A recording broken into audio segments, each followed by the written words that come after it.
Hello again. In this final part of my dry ridge series, we're going to be taking a look at converting a hip ridge like this over to a dry hip ridge because it is slightly different to the straight top run that we saw in an earlier video. And the good news is it's virtually the same technique whether you have a slate roof or a plain tiled roof. Here are the hip ridges we will be converting in this video, and if I just swing the camera around for a second, you can see that the wind has already removed most of the ridges for us. The very first thing we'll need to do is remove any remaining ridge tiles and mortar, and I like to do that with a simple hammer and screwdriver. If you want to see how that's done, I've got a separate video which I'll link to in the description bar, the iCards, and at the end of this video. Once you've removed the old mortar, you may have one or two cut tiles that will want to slip off the roof and out of position. Often when fitting a wet ridge or mortar ridge like this, cement or lead tingles were used to hold any small cut roof tiles in place while the mortar cured originally. This is because no battens were available for fixing the top of the tiles onto or into.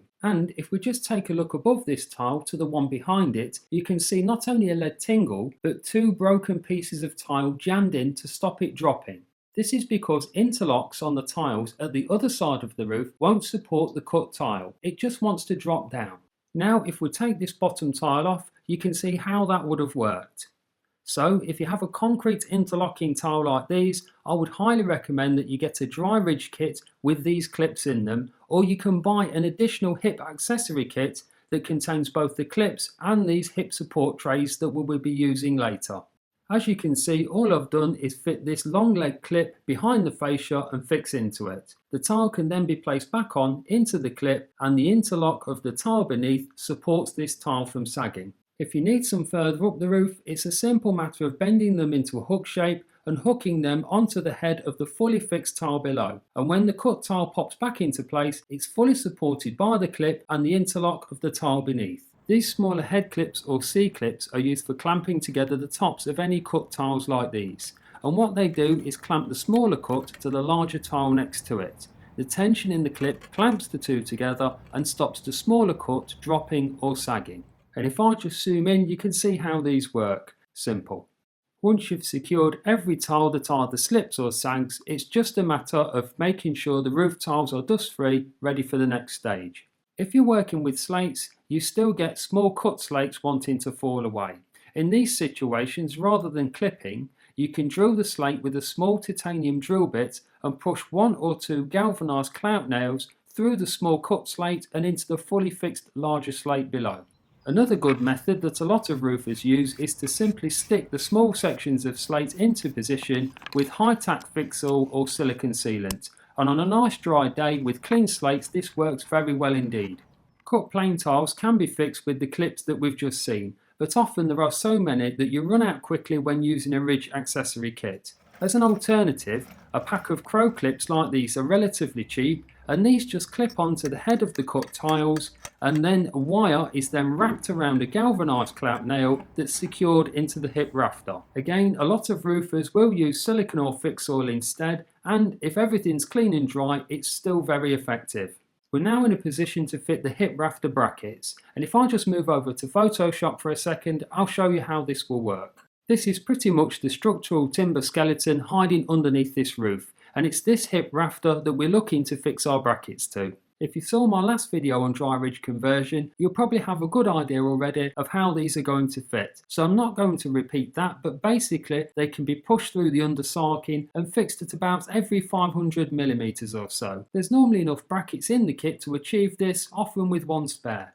For the sake of variation, in this video I'll be using a Marley Universal kit, which has a slightly different style of bracket to a lot of the other kits. There's a number of different options, but basically it means folding it into something like this. With that done, just fix it to the rafter.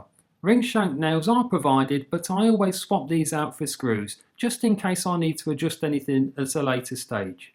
Then it's just a matter of fitting these brackets close to the bottom near the ridge hip iron as possible and as close to the top of the ridge hip run. Once that's done, simply fill in the remaining hip rafter brackets so that they're ready to receive the battens. One snag that can pop its head up from time to time is that the gap left between the tiles may be too narrow to receive your brackets, and if you are unlucky it may mean recutting some of the roof tiles. If you're really unlucky it can mean recutting all of the roof tiles. If you're working on a slate roof, that can mean a pretty unpleasant job of either cutting the slates individually or with a diamond cutter. We've not got that problem in this job, so it's in with the roofing batten and we can just rest that in place. If you do need to join more than one length, join the batten like this or with one of the methods seen in my last video. With that done, you can fix the remaining brackets to the hip batten. We now have a very secure fixing in which to screw our ridge clamps to later. By laying a sample ridge tile in place along with a hip support tray, I've worked out that I will need an additional batten to give me the correct fixing height that I require. And you can do this with measurement alone, but by placing them on the roof temporarily like this, it just helps stop simple mistakes. With the extra layer of batten secured, roll out the ventilated ridge roll down the roof, securing it with galvanised clout nails as you go. Then pull out small sections of the protective backing from the adhesive, ready for sticking down to the roof profile in a minute. Next, cut any excess roll near the bottom ridge with some scissors or a Stanley knife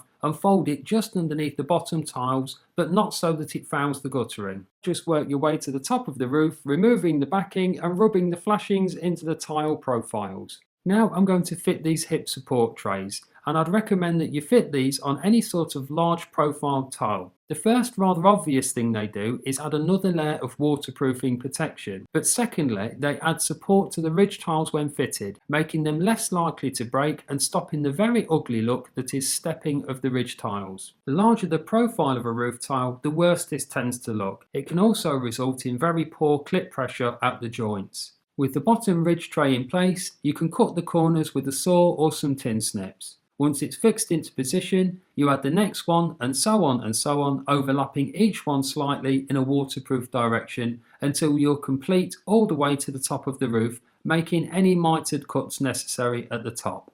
Now I'm going to start fixing the ridge tiles, and first on the list is the bottom ridge. Because these plastic hip trays are quite slippy, I always make something like this out of a spare lead offcut. By cutting it so that it looks like this, it won't be visible when the mortar covers it later. And these little upstands also help stop the mortar falling out into the gutter with gravity. This makes the end ridge easier and therefore faster to finish. Lastly, a hole gets drilled into the top of the ridge tile in a position close to the end but not fouling the ridge iron that will sit underneath. With that done, the ridge tile can be pressed into place and roughly finished with a plastic union fitted at the same time.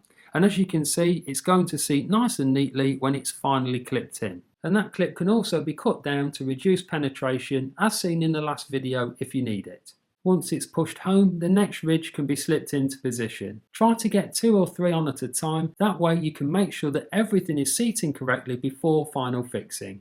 The bottom mortar ridge can now be fixed into place. This kit actually has a dedicated washer, but if you haven't got one, you can make them yourself from an old rubber tap washer. Just torque the screw in gently and the end mortar should now be easy to finish without it falling out. The remaining screws can now be popped in and torqued down. And again, there's no need to go berserk here. All you're looking for is a nice tight finish so the ridge isn't loose, but not so tight that the hip trays are badly distorted. This is by far the easiest and most pleasurable part of the job, and in no time at all you will be right to the top of the roof. There is one final detail before we finish, the mitre cut ridge and the saddle. All I've done here is cut another offcut of lead for the protective saddle that fits over the joints in the hip trays and under the ridge tiles. And this job is slightly unusual in the fact I'm only replacing one troublesome run of this roof with dry ridge. But if I just swap over to this dry ridge conversion on a slate roof, you can see what the lead saddle does. It doesn't have to be a work of art, it's just there to provide additional waterproofing underneath the ridges.